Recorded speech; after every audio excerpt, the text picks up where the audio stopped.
എല്ലാവർക്കും PSC ടോക്സിലേക്ക് സ്വാഗതം. ഇന്ന് നമ്മൾ പ്രീവിയസ് ക്വസ്റ്റ്യൻ്റെ ഭാഗത്തു നിന്നും റിലേറ്റഡ് ഫാക്റ്റും അതുപോലെ പ്രീവിയസ് ക്വസ്റ്റ്യൻ പേപ്പറുമാണ് ചർച്ച ചെയ്യുന്നത്. അപ്പോൾ ആദ്യത്തെ 10 ക്വസ്റ്റ്യൻസ് ഇതിനു മുമ്പെയുള്ള ഒരു ക്ലാസ്സിൽ ചർച്ച ചെയ്തിരുന്നു. 115/2025 ക്വസ്റ്റ്യൻ പേപ്പർ കോഡ്. അപ്പോൾ നമുക്ക് 11ാമത്തെ ക്വസ്റ്റ്യൻ തുടങ്ങാം. ഇന്ത്യയുടെ ധാതു സമ്പത്തിൻ്റെ നല്ലൊരു ഭാഗവും ഛോട്ടാ നാഗ്പൂർ പീഠഭൂമിയുടെ ഭാഗമായി കാണപ്പെടുന്നു. കോർബ, ദന്തേവാഡ തുടങ്ങിയ ഖനന മേഖലകൾ ഏത് സംസ്ഥാനത്തിൻ്റെ ഭാഗമാണ്? ഇവിടെ ആൻസറായിട്ട് വരുന്നത് ഛത്തീസ്ഗഡ് ആണ്. അപ്പോൾ കോർബ നമുക്കറിയാം ഛത്തീസ്ഗഡിൽ തന്നെയാണെന്ന് അറിയാം. അപ്പോൾ ദന്തേവാഡ ഒരു പുതിയ പോയിൻ്റായിട്ട് നോട്ട് ചെയ്ത് വെക്കുക. ദന്തേവാഡയും ഛത്തീസ്ഗഡിലെ ഖനന മേഖലയാണ്. 2024 ജനുവരിയിൽ വീശിയടിച്ച ചുഴലിക്കാറ്റ് മഡഗാസ്കർ ദ്വീപ സമൂഹങ്ങളിൽ നാശനഷ്ടം വിതച്ചിരുന്നു. ഈ ചുഴലിക്കാറ്റ് ഏത് പേരിൽ അറിയപ്പെടുന്നു? ആൻസറായിട്ട് വരുന്നത് അൽവാരോ ആണ്. ഇപ്പോൾ 2024-25 ചുഴലിക്കാറ്റുകൾ പഠിച്ചു വെക്കുക. PSCക്ക് ഇഷ്ടപ്പെട്ട ഒരു മേഖലയാണ് ചുഴലിക്കാറ്റ്. ഇപ്പോൾ 2025 നവംബറിൽ ശ്രീലങ്കയിൽ ദിത്വ ചുഴലിക്കാറ്റ് വീശിയിരുന്നു. അപ്പോൾ അതിനായിട്ട് നമ്മൾ ഇന്ത്യ സഹായം നൽകിയൊരു ഓപ്പറേഷനൊക്കെ ഉണ്ടായിരുന്നു. എന്തായിരുന്നു അതിൻ്റെ പേര്? ഓപ്പറേഷൻ സാഗർ ബന്ധു എന്നാണ് അതിൻ്റെ പേര്. അപ്പോൾ ദിത്വ ചുഴലിക്കാറ്റിനെ കുറിച്ച് കൂടുതലായിട്ടൊക്കെ പഠിച്ചു വെക്കുക. ചോദിക്കാൻ സാധ്യതയുള്ളൊരു മേഖലയാണ്. അപ്പോൾ നെക്സ്റ്റ് ക്വസ്റ്റ്യൻ, ചുവടെ തന്നിട്ടുള്ളവയിൽ തെറ്റായ പ്രസ്താവന ഏതാണ്? തെറ്റായ ജോഡി ഏതാണ്? അപ്പോൾ ആദ്യമായിട്ട് ദേശീയ ആസൂത്രണ സമിതി 1938, അത് കറക്റ്റായ ഒരു ആൻസറാണ്. ആരായിരുന്നു അധ്യക്ഷനായിരുന്നത്? നെഹ്റു ആയിരുന്നു. ഇപ്പോൾ സാമ്പത്തിക വികസനത്തിന് വേണ്ടിയിട്ട് ഒരു ആസൂത്രണ പദ്ധതി തയ്യാറാക്കുക എന്ന ലക്ഷ്യത്തോടെ ഇന്ത്യയിൽ ആദ്യമായിട്ട് അങ്ങനെയൊരു രൂപവൽക്കരണം നടന്നത് ഈ ആസൂത്രണ സമിതിയിലൂടെയാണ്. അന്ന് INC പ്രസിഡൻ്റ് ആയിരുന്നത് സുഭാഷ് ചന്ദ്രബോസ് ആണ്. അപ്പോൾ അടുത്തതായിട്ട് ഓപ്ഷൻ ബി നോക്കുകയാണെങ്കിൽ നമുക്ക് ബോംബെ പദ്ധതിയാണുള്ളത്. 1944 ബോംബെ പ്ലാനിൽ പ്രധാനമായിട്ടും പറയാനുള്ളത് 8 പ്രമുഖ വ്യവസായികൾ ചേർന്നാണ് ഈ ഒരു ബോംബെ പ്ലാൻ നടപ്പിലാക്കിയത്. അതിൽ ആരൊക്കെയാണ്? ഈ 8 പ്രമുഖ വ്യവസായികളുടെ പേര് ചോദിക്കാറുണ്ട്. SCERTയിലെ പോയിൻ്റാണ്. അപ്പോൾ ഇത് പഠിച്ചു വെക്കണം. JRD ടാറ്റ ഉണ്ടായിരുന്നു. അതുപോലെ JD ബിർള, അർദേശർ ദലാൽ, ലാല ശ്രീറാം, കസ്തൂർബായ് ലാൽബായ്, AD ഷ്രോഫ്, പുരുഷോത്തം ദാസ് താക്കൂർ ദാസ്, ജോൺ മത്തായി. അപ്പോൾ ഇത്രയും പേരായിരുന്നു 8 ബോംബെയിലെ 8 പ്രമുഖ വ്യവസായികളായിരുന്നു. അപ്പോൾ ഇവരിൽ ഒരാൾ മലയാളി ഉണ്ടല്ലേ? ആരാണ്? ജോൺ മത്തായി ആണ് ഇതിലുൾപ്പെട്ട മലയാളി. അപ്പോൾ അടുത്തതായിട്ട് ഓപ്ഷൻ സി നോക്കിയാൽ ആസൂത്രണ കമ്മീഷൻ രൂപീകരണം 1950 വർഷം കറക്റ്റാണ്. ഏതായിരുന്നു മാസം? മാർച്ച് 15. നമ്മുടെ ഇന്ത്യക്ക് പഞ്ചവത്സര പദ്ധതികളൊക്കെ തയ്യാറാക്കാൻ വേണ്ടിയിട്ട് ഒരു ആസൂത്രണ സമിതി രൂപീകരിച്ചു. അതാണ് ഇന്ത്യയിലെ ആദ്യത്തെ ആസൂത്രണ കമ്മീഷൻ. സ്വതന്ത്ര ഭാരതത്തിലെ ആദ്യത്തെ വ്യവസായിക നയം എപ്പോഴായിരുന്നു? 1949 ഇവിടെ പറഞ്ഞിരിക്കുന്ന പ്രസ്താവന തെറ്റാണ്. 1956 ഒരു വ്യവസായ നയം ഉണ്ടായിരുന്നു, പക്ഷേ അത് ആദ്യത്തേതായിരുന്നില്ല. 1949 ഓഗസ്റ്റ് 4 ആദ്യത്തെ വരുമാന കമ്മിറ്റി വന്നു. അതിൽ അധ്യക്ഷനായിരുന്നത് PC മഹൽനോബിസ് ആണ്. അപ്പോൾ അധ്യക്ഷനെ കൂടി പഠിച്ചു വെക്കുക. അടുത്തതായിട്ട് ഇന്ത്യയിലെ ബാങ്കിങ് മേഖലയുമായി ബന്ധപ്പെട്ട ശരിയായ പ്രസ്താവനകൾ ഏതെല്ലാമാണ്?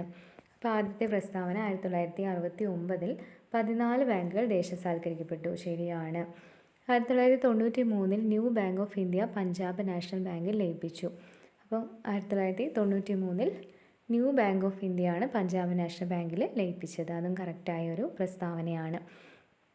മൂന്നാമത്തേത് 1770 ആരംഭിച്ച ബാങ്കാണ് ബാങ്ക് ഓഫ് ഹിന്ദുസ്ഥാൻ. അപ്പോൾ ഇന്ത്യയിൽ ആദ്യമായിട്ട് ഒരു തദ്ദേശ ബാങ്ക് എന്ന രീതിയിൽ ആരംഭിച്ചത് ബാങ്ക് ഓഫ് ഹിന്ദുസ്ഥാൻ ആയിരുന്നു. വർഷം 1770. അപ്പോൾ ഈ ഒരു പോയിന്റുകൾ എല്ലാ വർഷവും നമ്മൾ പഠിച്ചു വെക്കണം. അതുപോലെ 1969 14 ബാങ്കുകൾ ദേശസാൽക്കരിച്ച പഞ്ചവത്സര പദ്ധതി ഏതായിരുന്നു? 4ാം പഞ്ചവത്സര പദ്ധതിയാണ്. അപ്പോൾ അന്ന് പ്രധാനമന്ത്രി ആയിരുന്നത് ഇന്ദിരാഗാന്ധിയാണ്. അപ്പോൾ ഇന്ദിരാഗാന്ധിയുടെ നേതൃത്വത്തിലായിരുന്നു ഈ ഒരു ബാങ്ക് ദേശസാൽക്കരണമൊക്കെ നടന്നിരുന്നത്. അപ്പോൾ അടുത്ത ക്വസ്റ്റ്യനിലേക്ക് പോകാം. ചുവടെ നൽകിയിട്ടുള്ള സാമ്പത്തിക ശാസ്ത്രജ്ഞനായ ആഡം സ്മിത്തുമായി ബന്ധപ്പെട്ട ആശയം ഏതാണ്? അപ്പോൾ ആഡം സ്മിത്തുമായി ബന്ധപ്പെട്ട ആശയം ചുവടെ നൽകിയിട്ടുള്ളവയിൽ ഏതാണെന്നാണ് ക്വസ്റ്റ്യൻ. അപ്പോൾ ഒന്നാമത് സമ്പത്തിനെക്കുറിച്ചുള്ള പഠനം. അപ്പോൾ സാമ്പത്തിക ശാസ്ത്രജ്ഞനായിരുന്നു, അതുകൊണ്ട് തന്നെ ആ ഒരു പ്രസ്താവന കറക്റ്റാണ്. പിന്നെ ലെസേഴ്സ് ഫെയർ സിദ്ധാന്തവും ആഡം സ്മിത്തിൻ്റെ തന്നെയാണ്. മൂന്നാമതായി വരുന്നത് മിച്ചമൂല്യ സിദ്ധാന്തം അവിടെ തെറ്റായ ഒരു പ്രസ്താവനയാണ്. കാരണം അത് കാൾ മാർക്സിൻ്റെ നേതൃത്വത്തിലായിരുന്നു മിച്ചമൂല്യ സിദ്ധാന്തം. ദാസ് ക്യാപിറ്റൽ അഥവാ മൂലധനം എന്ന കൃതിയിൽ കാൾ മാർക്സ് പറഞ്ഞിട്ടുള്ളൊരു സിദ്ധാന്തമായിരുന്നു അത്. അപ്പോൾ അടുത്ത ക്വസ്റ്റ്യനിലേക്ക് പോകാം. ഹരിത വിപ്ലവത്തിൻ്റെ നേട്ടങ്ങളിൽ ഉൾപ്പെടുന്ന പ്രസ്താവനകൾ ഏതെല്ലാമാണ്? ഭക്ഷ്യധാന്യങ്ങളുടെ ഉൽപ്പാദന വർധനവ്. തീർച്ചയായിട്ടും ഉൽപ്പാദന വർധനവിൽ ഉയർച്ചയുണ്ടാക്കാൻ വേണ്ടിയിട്ടാണ് ഹരിത വിപ്ലവം കൊണ്ടുവന്നത്. രണ്ടാമത്തേത് ഭക്ഷ്യ സ്വയം പര്യാപ്തത. ശരിയാണ്. ഭക്ഷ്യധാന്യങ്ങളുടെ വില കുറഞ്ഞു. കറക്റ്റാണ്. ഉൽപ്പാദനം കൂടി വില കുറഞ്ഞു. കർഷകർ തമ്മിലുള്ള അന്തരം വർദ്ധിച്ചുവെങ്കിലും വില അവിടെ കുറവായിരുന്നു. പിന്നെ ഇന്ത്യയിൽ മറ്റു രാജ്യങ്ങളിൽ നിന്ന് ഇറക്കുമതി ചെയ്യാതെ സ്വന്തം രാജ്യത്ത് നിന്ന് ഇറക്കുമതി ചെയ്യുന്ന രീതിയിൽ ഒരു സ്വയം പര്യാപ്തതയൊക്കെ വന്നു. അപ്പോൾ ആൻസർ 1, 2, 3 കറക്റ്റാണ്. അടുത്തതായിട്ട് ചുവടെ തന്നിരിക്കുന്നവയിൽ റിസർവ് ബാങ്ക് ഓഫ് ഇന്ത്യയുടെ ഗവർണർ സ്ഥാനം വഹിച്ചിട്ടുള്ളവർ ആരെല്ലാം എന്നാണ്. അപ്പോൾ ഇവിടെ ശക്തികാന്ത ദാസ് കറക്റ്റാണ്. 25ാമത് ഗവർണറായിട്ട് സ്ഥാനമേറ്റ ആളാണ് ശക്തികാന്ത ദാസ്. KR പുരിയും കറക്റ്റാണ്. അതുപോലെ മൻമോഹൻ സിംഗും കറക്റ്റായിട്ടുള്ള പ്രസ്താവനയാണ്. അപ്പോൾ ഈ ഒരു 3 ആൾക്കാരും ഗവർണർ സ്ഥാനം, ഇന്ത്യയുടെ RBIയുടെ ഗവർണർ സ്ഥാനം വഹിച്ചവർ തന്നെയാണ്. അപ്പോൾ നമുക്ക് ലിസ്റ്റ് എടുത്ത് നോക്കിയാൽ 26 ഗവർണർമാരുണ്ട്. ഇപ്പോഴത്തെ ഗവർണർ ആരാണ്? സഞ്ജയ് മൽഹോത്രയാണ് 26ാമത്തെ ഗവർണറായിട്ട് സ്ഥാനമേറ്റിരിക്കുന്നത്.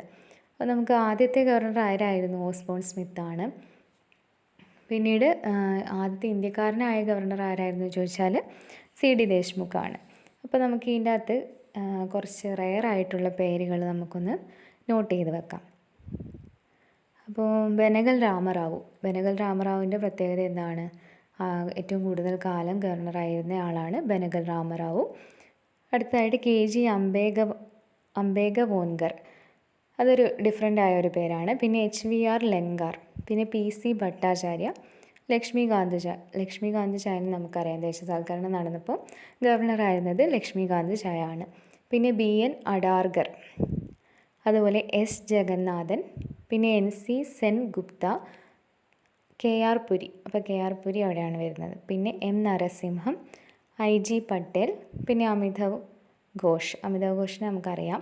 പിന്നെ RN മൽഹോത്ര കമ്മിറ്റി ഇൻഷുറൻസുമായിട്ട് ബന്ധപ്പെട്ടൊക്കെ ഉള്ള കമ്മിറ്റിയാണ്. അപ്പോൾ അതിലുള്ള ആൾ തന്നെയാണ് ഈ RN മൽഹോത്ര.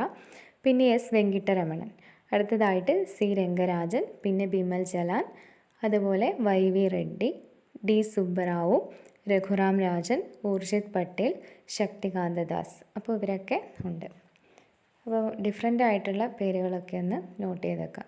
ജസ്റ്റ് ഗൂഗിളിൽ സെർച്ച് ചെയ്തിട്ട് ലിസ്റ്റ് ഒന്ന് എടുത്തിട്ട് പഠിച്ചു വെക്കാം. അപ്പോൾ ഇങ്ങനെയുള്ള ഡിഫറെൻ്റ് ആയിട്ടുള്ള ക്വസ്റ്റ്യൻസൊക്കെ PSC ചോദിക്കുന്നുണ്ടെന്ന് നമുക്ക് ഒന്ന് അറിഞ്ഞിരിക്കണം. അപ്പോൾ KR പുരിയാണ് ഇവിടെ വന്നത്. അപ്പോൾ ഇനി നമുക്ക് അറിയാത്ത പേരുകളൊക്കെ വന്നു കഴിഞ്ഞാൽ നമുക്ക് കൺഫ്യൂഷൻ ആവാൻ പാടില്ല. എല്ലാവരുടെയും പേരൊന്ന് ഓടിച്ച് വായിച്ച് വെക്കണം. അപ്പോൾ അടുത്തതായിട്ട് 18ാമത്തെ ക്വസ്റ്റ്യൻ നോക്കാം. ചുവടെ തന്നിട്ടുള്ളവയിൽ ശരിയായ പ്രസ്താവനകൾ ഏതെല്ലാമാണ്? ടാറ്റ ഇരുമ്പുരുക്ക് കമ്പനി ഇന്ത്യയിലെ ഏറ്റവും വലിയ പൊതുമേഖലാ ഇരുമ്പുരുക്ക് വ്യവസായശാലയാണ്. അടുത്തതായിട്ട് ഇന്ത്യയിലെ ഏറ്റവും വലിയ ധാതു അധിഷ്ഠിത വ്യവസായമാണ് ഇരുമ്പുരുക്ക് വ്യവസായം. രണ്ടാമത്തെ പ്രസ്താവന എന്തായാലും കറക്റ്റാണല്ലേ. അപ്പോൾ ഇരുമ്പുരുക്ക് വ്യവസായമാണ് ഏറ്റവും വലിയ ധാതു അധിഷ്ഠിത വ്യവസായമായിട്ട് വരുന്നത്. അപ്പോൾ ഒന്നാമത്തേതിൽ നമുക്ക് എന്താണ് പറയാനുള്ളത്? ഏറ്റവും വലിയ പൊതുമേഖല ഇരുമ്പുരുക്ക് വ്യവസായ കമ്പനി ടാറ്റയല്ല. ഏതാണ്? അപ്പോൾ ആൻസർ ഇവിടെ വരുന്നത് B ആണ്. ഒന്നാമത്തെ പ്രസ്താവന തെറ്റാണ്. മൂന്നാമത്തെ പ്രസ്താവന കൂടി നമുക്ക് നോക്കാം. ഇരുമ്പുരുക്ക് വ്യവസായത്തിൻ്റെ ഒരു പ്രധാന അസംസ്കൃത വസ്തുവാണ് കൽക്കരി. അപ്പോൾ കൽക്കരിയാണ് നമുക്ക് അറിയുന്ന കാര്യമാണ്. ടാറ്റ ഇരുമ്പുരുക്ക് കമ്പനി സ്വകാര്യ മേഖലയിലാണ് സ്ഥിതി ചെയ്യുന്നത്. അപ്പം പൊതുമേഖലയിലുള്ള ഏറ്റവും വലുത് ഏതാണെന്ന് ചോദിച്ചാൽ വിശ്വേശ്വരയ്യ പ്ലാന്റ് ആണ്. Visvesvaraya iron and steel limited എപ്പോഴാണ് സ്ഥാപിതമായത്? 1923 അത് ഏത് നദിയുടെ തീരത്താണെന്ന് ഇതിനു മുന്നേ ചോദിച്ചിട്ടുണ്ട്. ഭദ്രാവതിയാണ് ആൻസർ. അപ്പോൾ നമ്മുടെ Tata iron and steel corporation എപ്പോഴാണ് വന്നത്? 1907 ജംഷഡ്പൂരിലാണ് വന്നത്. അപ്പോൾ അത് പൊതുമേഖലയല്ല, സ്വകാര്യ മേഖലയാണ്. അടുത്ത ക്വസ്റ്റ്യൻ 19ാമത്തത്. ചുവടെ നൽകിയിട്ടുള്ളവയിൽ 2024 അവതരിപ്പിച്ച കേന്ദ്ര ബജറ്റിലെ ആദായ നികുതിയുമായി ബന്ധപ്പെട്ട പ്രസ്താവനകൾ ഏതെല്ലാമാണ്? അപ്പം അതിൽ ആദായ നികുതി കേന്ദ്ര ബജറ്റ് 2024-25 ഒക്കെ നന്നായിട്ട് പഠിച്ചിട്ട് പോകണം. ഇനി വരുന്ന എക്സാമിനെല്ലാം ചോദിക്കാൻ സാധ്യതയുണ്ട്. ഇവിടെ ആൻസറായിട്ട് വരുന്നത് A ആണ്. 1, 3 കറക്റ്റ്. രണ്ടാമത്തെ പ്രസ്താവന അവിടെ തെറ്റാണ്. 3 ലക്ഷം രൂപ വരെയുള്ള വരുമാനത്തിന് നികുതിയില്ല. അപ്പോൾ അത് 2024 കൊണ്ടുവന്നൊരു വലിയ മാറ്റമായിരുന്നു, 3 ലക്ഷം വരെ വരുമാനത്തിന് നികുതിയില്ല എന്നുള്ളത്. പിന്നെ 3 to 7 വരുന്നത് 5% നികുതിയാണ്. അതുപോലെ 7 to 10 ലക്ഷം അതിന് വരുന്നത് 10% നികുതിയാണ്. ഇവിടെ 15% നികുതിയാണ് കൊടുത്തിരിക്കുന്നത്. പിന്നെ അടുത്ത സ്ലാബ് വരുന്നത് 10 to 12 ലക്ഷമാണ്. അവിടെ 15% നികുതി. അടുത്തതായിട്ട് 12 to 15 ലക്ഷം, അവിടെ 20%. പിന്നെ 15 ലക്ഷത്തിന് മുകളിൽ കൊടുത്തിരിക്കുന്നത് ഇവിടെ മൂന്നാമത് പ്രസ്താവന കൊടുത്തിട്ടുണ്ട്. അപ്പോൾ 30% അവിടെ നികുതി വരുന്നത്. അപ്പോൾ ഇവിടെ 6 സ്ലാബുകളാണ് നിലവിലുള്ളത്. അപ്പോൾ ആദ്യത്തേതിൽ 0 മുതൽ 3 വരെ, പിന്നെ 3 മുതൽ 7 വരെ, പിന്നെ 7 മുതൽ 10 വരെ, 10 മുതൽ 12 വരെ, 12 to 15 ലക്ഷം, പിന്നെ 15 ലക്ഷത്തിന് മുകളിൽ. അപ്പോൾ ഇതിലൊക്കെ നമുക്ക് ആദ്യം നികുതിയില്ല, പിന്നെ 5 കൂട്ടി വരിക, 5%, പിന്നെ 10%, പിന്നെ 15%, പിന്നെ 20%. ലാസ്റ്റ് കൂട്ടുമ്പോൾ നമ്മൾ ഒരു 10% കൂട്ടാം. അപ്പോൾ 20 നിന്ന് 30%. അതാണ് 15 ലക്ഷത്തിന് മുകളിൽ 30% നികുതി. അപ്പോൾ ഈ ഒരു 6 സ്ലാബുകൾ എന്തായാലും പഠിച്ചു വെക്കണം. പിന്നീട് അന്ന് 2024 പ്രധാനമായിട്ടും കുറച്ച് കാര്യങ്ങളൊക്കെ ഉണ്ടായി. കുടുംബ പെൻഷൻകാർക്കുള്ള റിബേറ്റ് വഴിയുള്ള ഡിഡക്ഷനൊക്കെ 15,000-ൽ നിന്ന് 25,000 ഉയർത്തുകയൊക്കെ ചെയ്തു. പിന്നെ ശമ്പളക്കാർക്കുള്ള സ്റ്റാൻഡേർഡ് ഡിഡക്ഷൻ 50,000-ൽ നിന്ന് 75,000 ഉയർത്തി. അപ്പോൾ ഇത്രയൊക്കെയായിരുന്നു അന്ന് ഒരു 2024 ബജറ്റിലുണ്ടായ പ്രധാന മാറ്റങ്ങൾ. അപ്പോൾ 2025 ബജറ്റും കൂടി ഒന്ന് പഠിച്ചു വെക്കേണ്ടതാണ്. ഇനി അടുത്ത ക്വസ്റ്റ്യൻ 20ാമത്തേതാണ്. താഴെ തന്നിരിക്കുന്നതിൽ ആരൊക്കെയാണ് ഭരണഘടനാ നിർമ്മാണ സമിതിയുടെ ഉപാധ്യക്ഷന്മാർ? ഇവിടെ ആൻസറായിട്ട് വരുന്നത് എ ആണ്. HC മുഖർജിയും VT കൃഷ്ണമാചാരിയുമാണ്. അപ്പോൾ ഇവിടെ നമുക്ക് TT കൃഷ്ണമാചാരിയുണ്ട്, അതുപോലെ VT കൃഷ്ണമാചാരിയുണ്ട്. അപ്പോൾ ഇനീഷ്യലൊക്കെ കറക്റ്റായിട്ട് നോട്ട് ചെയ്ത് വെക്കുക. അപ്പോൾ VT കൃഷ്ണമാചാരിയാണ് ഭരണഘടനാ നിർമ്മാണ സമിതി ഉപാധ്യക്ഷന്മാരിൽ വരുന്നത്. HC മുഖർജിയും VT കൃഷ്ണമാചാരിയും. അടുത്ത 21ാമത്തെ ക്വസ്റ്റ്യനാണ്. ഏത് രാജ്യത്തിൻ്റെ ഭരണഘടനയിൽ നിന്നാണ് മാർഗ്ഗനിർദ്ദേശക തത്വങ്ങൾ ഇന്ത്യ കടം കൊണ്ടിട്ടുള്ളത്? മാർഗ്ഗനിർദ്ദേശക തത്വങ്ങൾ ഏതിലാണെന്നാണ്? അയർലൻഡിൽ നിന്നാണ്. അപ്പോൾ എപ്പോഴും സ്ഥിരമായിട്ട് ഭരണഘടനയിൽ നിന്ന് ചോദിക്കുന്ന ഒരു ക്വസ്റ്റ്യനാണത്. 22ലേക്ക് പോകാം. പ്രസിഡന്റിന് പ്രഖ്യാപിക്കാൻ കഴിയുന്ന സാമ്പത്തിക അടിയന്തരാവസ്ഥയുടെ അനുച്ഛേദം ഏതാണ്? ഭരണഘടനയുടെ എത്രാമത്തെ അനുച്ഛേദത്തിനാണ് ഉൾപ്പെടുത്തിയിരിക്കുന്നത്? ആൻസറായിട്ട് വരുന്നത് C ആണ്, 360. അപ്പോൾ ഇവിടെ 368, ഓപ്ഷൻ എയിൽ 368 ഏതാണ്? ഭരണഘടനാ ഭേദഗതിയുമായി ബന്ധപ്പെട്ട അനുച്ഛേദമാണ് 368. 352 ഏതാണ്? ദേശീയ അടിയന്തരാവസ്ഥയാണ്. അതുപോലെ ഒരു 4 കൂട്ടിക്കഴിഞ്ഞാൽ നമുക്ക് 356 കിട്ടും. ദേശീയം, സംസ്ഥാന അടിയന്തരാവസ്ഥയാണ് 356. പിന്നെ ഒരു 4 കൂട്ടിക്കഴിഞ്ഞാൽ നമുക്ക് 360 കിട്ടും. അതാണ് സാമ്പത്തിക അടിയന്തരാവസ്ഥ.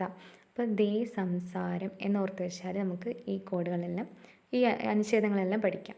അപ്പം ദേശീയം 352, പിന്നീട് 4 കൂട്ടുക, സംസ്ഥാനം 356, പിന്നെ 360, 4 കൂട്ടി. അപ്പം സംസാരം എന്നോർത്ത് വെച്ചാൽ നമുക്ക് ഈ ഒരു 3 അനുച്ഛേദങ്ങളും പഠിച്ചു വെക്കാം. 368 ഏതാണ് വരുന്നത്? ഭേദഗതിയുമായിട്ട് ബന്ധപ്പെട്ട അനുച്ഛേദമാണ്. അപ്പോൾ 23ാമത്തെ ക്വസ്റ്റ്യൻ നോക്കാം. 1985 പാസ്സാക്കപ്പെടുകയും നിലവിൽ വരികയും ചെയ്ത 52ാം ഭേദഗതി ഏത് വിഷയമാണ് പ്രതിപാദിക്കുന്നത്? ഏതാണ് ആൻസർ? കൂറുമാറ്റ നിരോധന നിയമമാണ്. അപ്പോൾ ഇവിടെ ബാക്കിയുള്ള ഓപ്ഷൻസും കൂടി നമുക്കൊന്ന് നോക്കാം. പഞ്ചായത്ത് രാജ് ഏതായിരുന്നു? 73ാം ഭേദഗതിയായിരുന്നു. അതുപോലെ തദ്ദേശ സ്വയംഭരണം പഞ്ചായത്ത് രാജും ഒക്കെ 73ആണ്. പിന്നെ മിനി കോൺസ്റ്റിറ്റ്യൂഷൻ ഏതായിരുന്നു? 42ാം ഭേദഗതിയായിരുന്നു. ഭരണഘടനയുടെ ആമുഖമടക്കം ഭേദഗതി ചെയ്ത ഒരു പ്രധാനപ്പെട്ട ഒരു ഭേദഗതിയായിരുന്നു 42. അപ്പോൾ അതാണ് മിനി കോൺസ്റ്റിറ്റ്യൂഷൻ. കൺകറന്റ് ലിസ്റ്റിൽ ഉൾപ്പെടുന്ന വിഷയങ്ങൾ താഴെ കൊടുത്തിരിക്കുന്നതിൽ ശരിയായിട്ടുള്ളത് ഏതാണ്? കൺകറന്റ് ലിസ്റ്റിൽ വനവും വൈദ്യുതിയാണ്. ഇവിടെ എ ആണ് ആൻസറായിട്ട് വരുന്നത്. അപ്പോൾ അടുത്ത ക്വസ്റ്റ്യൻ നോക്കാം. 25ാമത്തേത്. ഇപ്പോഴത്തെ വിവരാവകാശ കമ്മീഷൻ ചെയർമാൻ ആരാണ്? ദേശീയ വിവരാവകാശ കമ്മീഷൻ ചെയർമാൻ ഹീരാലാൽ സമരിയയാണ്. അപ്പം കേരളത്തിൻ്റേത് ആരാണ്? കേരളത്തിൻ്റേത് V ഹരിനായരാണ്. അപ്പോൾ അതുകൂടി ഒന്ന് നോട്ട് ചെയ്ത് വെക്കാം. അടുത്തതായിട്ട് നിലവിലെ കേന്ദ്ര റെയിൽവേ മന്ത്രി ആരാണ്? അശ്വിനി വൈഷ്ണവാണ് റെയിൽവേ മന്ത്രി. പീയൂഷ് ഗോയൽ ആരാണ്? വാണിജ്യ വ്യവസായ വകുപ്പ് മന്ത്രിയാണ് പീയൂഷ് ഗോയൽ. കൂറുമാറ്റം മൂലം അംഗത്തിന് അയോഗ്യത കൽപ്പിക്കുന്നതിന് 10ാം ഷെഡ്യൂളിലെ വ്യവസ്ഥകൾ പ്രകാരം ചുവടെ തന്നിരിക്കുന്നവയിൽ ആർക്കാണ് അധികാരമുള്ളത്? സ്പീക്കർക്കാണ്. അപ്പോൾ കൂറുമാറ്റ നിരോധനം മൂലം അയോഗ്യത ഉണ്ടായിട്ട് പുറത്താക്കുന്നതിന് അധികാരമുള്ളത് ആർക്കാണ്? സ്പീക്കർക്കാണ്. അടുത്ത ക്വസ്റ്റ്യൻ, കേരളത്തിലെ ആരോഗ്യ വകുപ്പ് നഗരങ്ങളിലെ ചേരികളിൽ താമസിക്കുന്ന സാധാരണക്കാരുടെ ആരോഗ്യ സംരക്ഷണത്തിനായി നടപ്പിലാക്കുന്ന പദ്ധതി ഏതാണ്? ഉഷസ് ആണ്. അപ്പോൾ ചേരികളിൽ താമസിക്കുന്നവർക്ക് വേണ്ടിയുള്ള ഒരു പദ്ധതിയാണ് ഉഷസ്. അപ്പോൾ അവരുടെ അടിസ്ഥാന സൗകര്യങ്ങളൊക്കെ വികസിപ്പിക്കാനുള്ള പദ്ധതിയാണ് ഉഷസ്.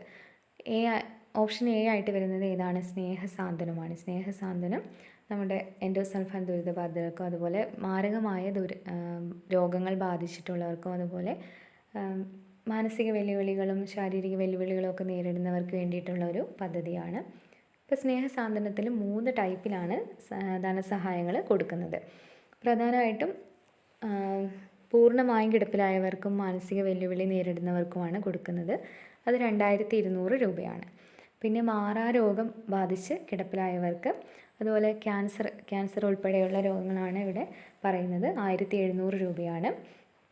പിന്നെ മറ്റ് ദുരിതബാധിതർക്ക് 1200 രൂപയും കൊടുക്കുന്നുണ്ട്. അപ്പം നോർമലായിട്ട് ഏറ്റവും കുറഞ്ഞ പൈസ 1200 പിന്നെ 500 കൂട്ടി പോയാൽ മതി. അപ്പം 500 കൂട്ടി 1700 ആണെങ്കിൽ മാറാരോഗമുള്ളവർക്ക്, പിന്നെ പൂർണ്ണമായും കിടപ്പിലായവർക്ക് ഒരു 500 കൂട്ടി 2200 രൂപ. അപ്പോൾ ഈ ഒരു 3 ഘട്ടങ്ങളായിട്ട് കൊടുക്കുന്ന തുകയൊന്ന് പഠിച്ചു വെക്കാം. അടുത്തതായിട്ട് താലോലം പദ്ധതി. താലോലം പദ്ധതിയിൽ എന്താണ് വരുന്നത്? 18 വയസ്സിൽ താഴെയുള്ള കുട്ടികൾക്ക് വേണ്ടി മാരക രോഗം ബാധിച്ച കുട്ടികൾക്കുള്ള ഒരു ധനസഹായ പദ്ധതിയാണ്. ഇതിൽ സെറിബ്രൽ പാൾസി അതുപോലെ തലാസീമിയ അങ്ങനെയുള്ള കുറേ മാരകമായിട്ടുള്ള രോഗങ്ങളാണ് ഈ ഒരു കീഴിൽ, വൃക്ക രോഗങ്ങളൊക്കെ ഇതിൽ വരുന്നുണ്ട്. താലോലം പദ്ധതി. അപ്പോൾ അത് കുട്ടികൾക്ക് വേണ്ടിയിട്ടുള്ള പദ്ധതിയാണ്. വയോമിത്രമാണെങ്കിൽ 65 വയസ്സിന് മുകളിൽ പ്രായമുള്ള മുതിർന്ന പൗരന്മാർക്ക് വേണ്ടിയിട്ടുള്ളൊരു പദ്ധതിയാണ് വയോമിത്രം പദ്ധതി. അപ്പോൾ 29ാമത്തെ ക്വസ്റ്റ്യനിലേക്ക് നോക്കാം. താഴെ തന്നിരിക്കുന്നതിൽ ഏത് ജില്ലയിലാണ് മനസ്വിനി എന്ന പേരിൽ ആദ്യത്തെ ട്രാൻസ്ജെൻഡർ അയൽക്കൂട്ടം രൂപീകരിക്കപ്പെട്ടിട്ടുള്ളത്? ആൻസറായിട്ട് വരുന്നത് കോട്ടയമാണ്. ആദ്യത്തെ ട്രാൻസ്ജെൻഡർ അയൽക്കൂട്ടമാണ് മനസ്വിനി. കോട്ടയത്താണ് ഇത് വന്നത്. 30ാമത്തെ ക്വസ്റ്റ്യൻ, കേരള സർക്കാർ സംസ്ഥാന രൂപീകരണത്തിന് വജ്ര ജൂബിലി ആഘോഷങ്ങളുടെ ഭാഗമായി ആരംഭിച്ച നവകേരള മിഷൻ ഉദ്ഘാടനം ചെയ്തത് ഇവരിൽ ആരാണ്? അപ്പോൾ ഇവിടെ ആൻസറായിട്ട് വരുന്ന ഓപ്ഷൻ ബി ആണ്. പി സദാശിവമാണ്. പി സദാശിവം അന്നത്തെ കേരള ഗവർണറായിരുന്നു. അപ്പം 25ാം വാർഷികം 2016 നവംബറിലാണ് ഈ ഒരു പദ്ധതി ആരംഭിച്ചത്. നവകേരള മിഷനാണ്. അന്ന് 4 മേഖലകളിലാണ് ഈ ഒരു പദ്ധതി പ്രധാനമായും ഊന്നൽ നൽകിയത്. ആരോഗ്യം, വിദ്യാഭ്യാസം, കൃഷി, പാർപ്പിടം എന്നിവയായിരുന്നു ആ 4 മേഖലകൾ. അപ്പോൾ 2016 നവംബറിലാണ് ഈ ഒരു പദ്ധതി തുടങ്ങിയത്. അടുത്തതായിട്ട് താഴെ തന്നിരിക്കുന്നതിൽ ആരാണ് 2 തവണ സംസ്ഥാന വനിതാ കമ്മീഷൻ അധ്യക്ഷ പദവി വഹിച്ചിട്ടുള്ളത്? ആൻസർ ഓപ്ഷൻ ഡി ആണ് വരുന്നത്. ഡി ശ്രീദേവിയാണ് ആൻസർ. അപ്പം ഡി ഫോർ ഡബിൾ എന്നോർത്ത് വെക്ക്. 2 തവണ വന്നത് ഡി ശ്രീദേവിയാണ്. കേരള സംസ്ഥാനത്തിലെ ഇപ്പോഴത്തെ പട്ടികജാതി പട്ടികവർഗ കമ്മീഷൻ ചെയർമാൻ ആരാണ്? 2025 പ്രകാരം ജസ്റ്റിസ് ജി ശശീന്ദ്രനാണ് ആൻസറായിട്ട് വരുന്നത്. 33ാമത്തെ ക്വസ്റ്റ്യൻ, ഇപ്പോഴത്തെ കേരള സാഹിത്യ അക്കാദമി പ്രസിഡന്റ് ആരാണ്? കെ സച്ചിദാനന്ദനാണ് സാഹിത്യ അക്കാദമി പ്രസിഡന്റ്. തലച്ചോറിനെയും സുഷുമ്നയെയും ആവരണം ചെയ്ത് കാണപ്പെടുന്ന സ്ഥലം ഏതാണ്? മെനിഞ്ചസ് ആണ് ആൻസർ. അപ്പോൾ മെനിഞ്ചസിൻ്റെ ഉള്ളിൽ ഒരു മെനിഞ്ചോസ്പൈനൽ ദ്രവമുണ്ട്. അപ്പോൾ അത് ഘർഷണം കുറയ്ക്കാൻ വേണ്ടിയിട്ടൊക്കെ സഹായിക്കുന്നു. അപ്പോൾ മെനിഞ്ചസ് ആണ് ആൻസറായിട്ട് വരുന്നത്. കാൽസ്യം കുറയുന്നത് മൂലം ഉണ്ടാകുന്ന രോഗം ഏതാണ്? ഓപ്ഷൻ ബി ആണ്. ഓസ്റ്റിയോപോറോസിസ് ആണ് ഇവിടെ കാൽസ്യം കുറയുന്നത് മൂലം ഉണ്ടാകുന്ന രോഗം. ചുവടെ എല്ലുകൾക്ക് ഉണ്ടാകുന്ന രോഗമാണ് ഓസ്റ്റിയോപോറോസിസ്. ചുവടെ നൽകിയിരിക്കുന്നതിൽ ബാക്ടീരിയ രോഗം അല്ലാത്തത് ഏതാണ്? ബാക്ടീരിയ രോഗം അപ്പം ഏതാണ്? നിപയാണ് ഇവിടെ ആൻസറായിട്ട് വരുന്നത്. വൈറസാണ് നിപ. ക്ഷയരോഗം, ഡിഫ്തീരിയ, ആന്ത്രാക്സ് ഇതൊക്കെ ബാക്ടീരിയ രോഗങ്ങളുടെ കൂട്ടത്തിലാണ് വരുന്നത്. അടുത്ത ക്വസ്റ്റ്യൻ, വൺ ഹെൽത്ത് പ്രോഗ്രാമിൻ്റെ പ്രധാന ലക്ഷ്യം എന്താണ്? ഓപ്ഷൻ ഡി ആണ് മനുഷ്യൻ, മൃഗങ്ങൾ, അതുപോലെ പരിസ്ഥിതി എന്നിങ്ങനെ 3 മേഖലകളുടെയും ആരോഗ്യ സംരക്ഷണം ഏകോപിപ്പിച്ചിട്ടുള്ള ഒരു സംയുക്ത പ്രവർത്തനം ഉറപ്പാക്കുക എന്നതാണ് വൺ ഹെൽത്തിൻ്റെ ലക്ഷ്യം. കൊഴുപ്പടിഞ്ഞ് രക്തധമനികളുടെ വ്യാസം കുറയുന്നത് മൂലമുണ്ടാകുന്ന രോഗം ഏതാണ്? അതിറോസ്ക്ലീറോസിസ് ആണ്. ഇതൊക്കെ SCERT പോയിന്റുകളാണ്. കേരളത്തിൽ കടലിൻ്റെ സംഭരണശേഷി കുറയ്ക്കുന്നതിനുള്ള പ്രധാന കാരണം എന്താണ്? ഇവിടെ ആൻസറായിട്ട് വരുന്നത് ഓപ്ഷൻ എ ആണ്, വനനശീകരണമാണ്. അപ്പം വനനശീകരണം ഉണ്ടാകുമ്പോൾ സ്വാഭാവികമായിട്ടും പരിസ്ഥിതിയുടെ ആഘാതം, അതുപോലെ മഴയുടെ കുറവ് ഇതൊക്കെ വരുന്നുണ്ട്. അപ്പം കടലിൻ്റെ സംഭരണശേഷി കുറയുകയാണ് ചെയ്യുന്നത്. 40ാമത്തെ ക്വസ്റ്റ്യൻ നോക്കാം. Genesis and evolution of Organics in space എന്ന 2ാം സിംപോസിയം ഏത് നഗരത്തിലാണ് സംഘടിപ്പിച്ചത്? ബംഗളൂരുവിലാണ് ഈ ഒരു സമ്മേളനത്തിൻ്റെ വേദി. Genesis and evolution of Organics in space. അപ്പോൾ ആ ഒരു എന്തിനെക്കുറിച്ചുള്ള പോയിൻ്റാണെന്ന് ഓർത്ത് വെക്കുക. അപ്പോൾ ആ ഒരു പേര്, ആ സിംപോസിയം എന്തിനെക്കുറിച്ചായിരുന്നു എന്ന് നോട്ട് ചെയ്ത് വെക്കുക. ബംഗളൂരുവിലാണ് അതിൻ്റെ വേദി നടന്നത്. അപ്പോൾ ഈ ഒരു 40 വരെ നമ്മൾ ചർച്ച ചെയ്തു. അടുത്ത ക്ലാസ്സിൽ അടുത്ത ഒരു 20 ക്വസ്റ്റ്യനുമായിട്ട് വരാം. Thank you.